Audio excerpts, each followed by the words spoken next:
Dan Campbell wants to get Jameson Williams more involved. And his answer yesterday was a bit odd. Anybody catch this? Is it me just kind of like reacting a bit odd to what he said? Verbatim. Somebody asked him, hey coach, you get Jameson Williams involved or what, buddy? Paraphrasing here. He said, you know what? Jameson, yeah, you know what? Yeah, we're going to get him more involved. You're right. We should get him more involved. There's something along those lines. Anybody see this? No? Really? I saw the quote, but I didn't watch the actual presser. Is that how you have to watch it? Yeah. You have to watch it. It's odd. I'm not saying I don't want to make a bigger deal out of it than it is. He just answered a question, but it was odd. It was like he was taking advice like, oh man, you know what? That's a good point. I think we should use Jameson. I'm not sure if he was being sarcastic or not. It kind of threw me off. But anyways, Jameson Williams was activated for a reason. Now, if he is hurt, that's one thing. And if he isn't, what the fuck? What are you waiting for? Jameson Williams isn't a guy you just send on a deep crossing pattern or a post or to the pylon. That's not what you do. You don't just send him on a go route. Jameson Williams, coming out of college, was the complete package. He could beat you deep, underneath, intermediate. He could do it all. He has the whole route tree on him. Right. He was the king of yards after the catch in college. So let's not make this guy out to be a speedster, a Deshaun Jackson, a guy that we just want to run on a go route and we'll beat a team once a game with him. No. He's more than that. The same way you get Amon-Ra St. Brown involved, whether it's out of the backfield, hiding behind a tight end, in motion, end arounds, screens, I don't care. The same should apply to Jameson Williams. That's why you drafted him. And again, Jared Goff alluded to this. I would like to think this is more of the reason why. Not that I agree with it, but Jared Goff said in Carolina, it felt like they were playing on cement. Now, for any of you that have ever had knee problems, running and cutting on cement is very difficult and very stressful on your knees. As someone that's had an ACL injury, playing on turf was much more difficult in the short-term recovery process than running on grass. So, for Jameson Williams not to play in Carolina, if that's the reason, okay, I can get behind that. I don't mind it at all. You're protecting him, that's fine. But this has got to stop.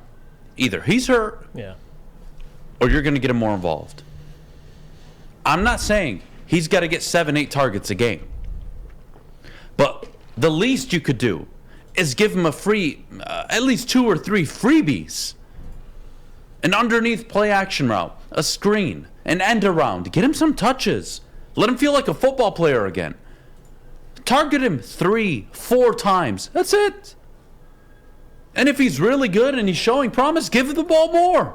If he's open, throw him the ball. It's very simple to me. Yeah.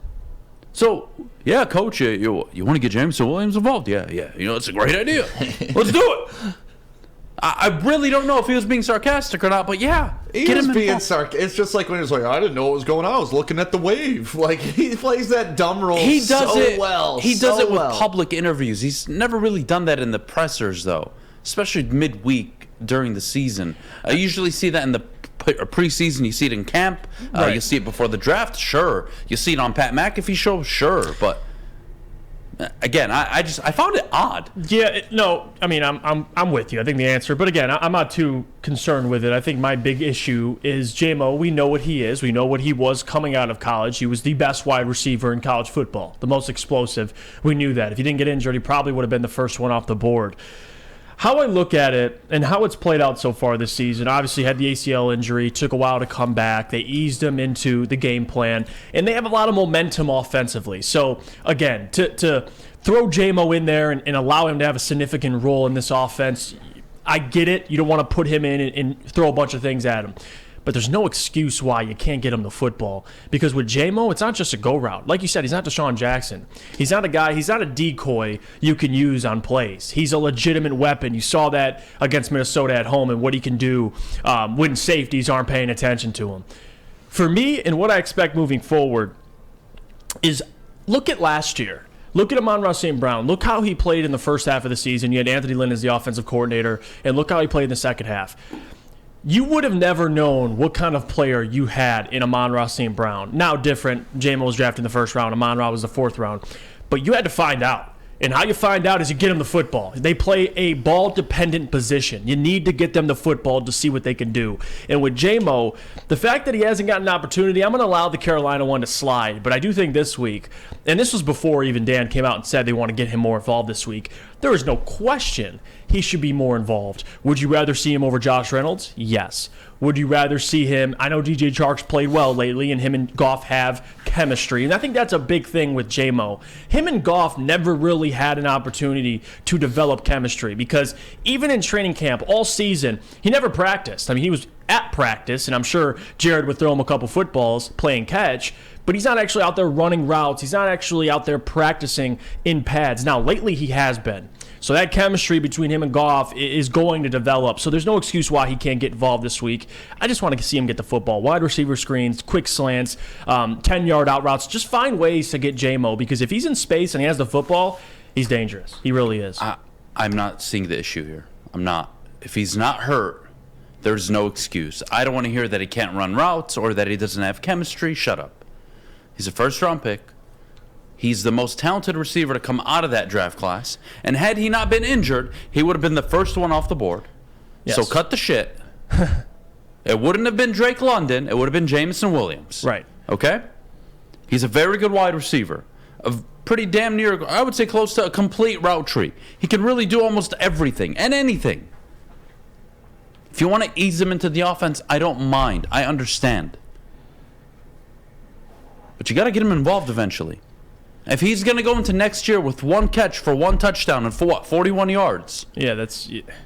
If that's your goal, it's going to be quite the offseason. And Sam Flannel, I mentioned this yesterday, and I'm going to keep repeating and keep pounding this desk and repeating it.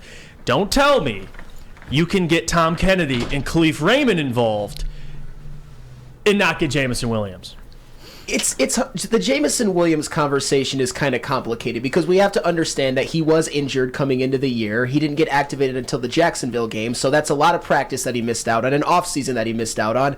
But at the same time, in the 4 games that he's been activated, 1 catch for 41 yards, not that many targets. All you kind of see him doing is running those go routes. When we saw it at Alabama, he is a complete wide receiver. The reason why Lions fans, myself included, were exactly like we're so excited when they drafted him is because we thought that he could be that Jalen Waddle type player, that Tyreek Hill type player. Like you saw what Jalen Waddle did in the last game, just caught that little pass, like 12-yard pass, took it to the house. What Tyreek Hill did in the playoff game last year against the Bills to take the lead for the first time, get like a 15-yard slant in, take it to the house. That's the type of stuff that Jameson Williams did at college.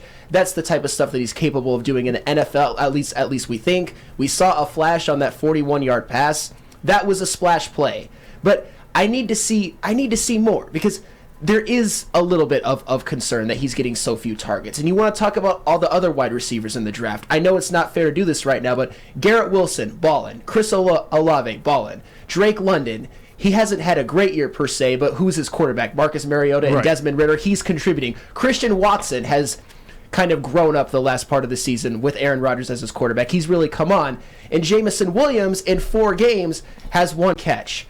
Am I concerned about the long-term prospects of Jameson Williams? No, but the fact that they're not utilizing him at all this season when he has that much potential, it's alarming to me. Yes, it is. And the big thing, and again, I'm going to repeat this, I get the rapport with Jared and J-Mo has to be built. But the fact that Amon-Ra St. Brown last year early in the season, I know it's different because he had training camp. But those small sample sizes you saw of Amon-Ra St. Brown stick, I want to see that with J-Mo. You don't have to throw the ball deep to him. Just get him the football somehow, some way. My concern is we've gotten conflicting reports. An insider that we all know was texting us yesterday, hey, he may have tweaked his knee, and they're trying to protect him. But also yesterday we saw on Twitter that some dude was just tweeting out, well, they need to get Jameson involved more in the offense, and Jameson liked it on Twitter. I don't know if that's him kind of being standoffish and like trying to send a message to the coaching staff like, hey, get me involved without saying get me involved, but there were some Kevin Durant-esque Twitter activities going on and kind of sub-liking, maybe to get the Lions' attention. And maybe that was part of Dan Campbell's sarcastic response. Like, yeah, idiots, we understand. No, you you're guys probably are right. so soft in the chat right now. He's coming off a knee injury. Yeah, you fuckheads. It's been 11 months. Yeah. It's been more than enough time. JMO's career is over. What don't you guys WoodwardSports.com. understand? He's fine. And if he isn't fine, that's a problem. And they need to address it immediately and not waste any time. Right. So what is it? If he tweaked his knee, Just tell us. why is he practicing full practice? Why is he in contact? Right. Why? And if they're not using him, though, what's the reason? Like, And if you're not, quit making us ask questions. Yeah. nobody's asking questions apparently. No one's doing their job. I don't know what to say this morning. I really don't, because again, I think he's an exceptional talent. And I think, yes, when fully healthy, whatever that means nowadays, he would be a huge plus to this offense. And again, I like to think the weather impacted his ability Yeah. in Carolina. I think playing on cement, the coaches were probably a bit cautious, but you can't coddle him forever. You can't coddle Jameson Williams forever. Eventually, he needs to go out there, and he needs to catch 4, 5, 6 passes. And he needs to get hit.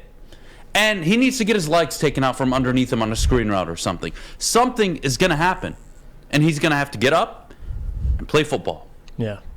You can't coddle him forever. Right. You could get injured. I mean, you rest him. Non-contact, contact injury. Right. If it happens, it happens. Shit happens, guys. It's the NFL. But don't sit there and tell me he's not ready when you activated him. And for 4 weeks, his snap count hasn't gone any higher. It's kind of ridiculous. Right. And this isn't JMO. I mean, no one's complaining. This is more on If he's ready, he should be out there. the coaching. Yeah, right. If he's ready, he's ready. I mean, you've had plenty Whether enough medical's time. holding him back, whether Coach Campbell, whether Ben Johnson, I don't know who. And I'm not, and nobody's saying he should be playing, as many snaps as Amon-Ra St. Brown. You're not playing significant snaps, that's fine, but you can't get him, 2 balls for 30 yards? I'm saying that. If he's healthy and he's your number 12 overall pick, he should be on the field. he should be on the field. Yeah. DJ Chark doesn't need these routes. No. Josh Reynolds, Khalif doesn't Raymond don't need None of them do. None of them need the touches. And Your number 12 overall pick needs the touches. Get him out there. Let's have some fun. And that's why I feel like a part of it is, and I don't know if it's a fear of this offense having all the momentum. Jared has rapport with all these receivers. Are they scared of, playing him over a Reynolds or a DJ Chark, who Jared's proven to have chemistry with all season, especially when you're in a playoff hunt? Is there any reason to be skeptical about that? Not saying JMO would hurt that, but you have Chark, who Jared's connected multiple deep passes to. You think Reynolds, the Jets they have would like Brees rapport. Hall right now? No, absolutely. Okay.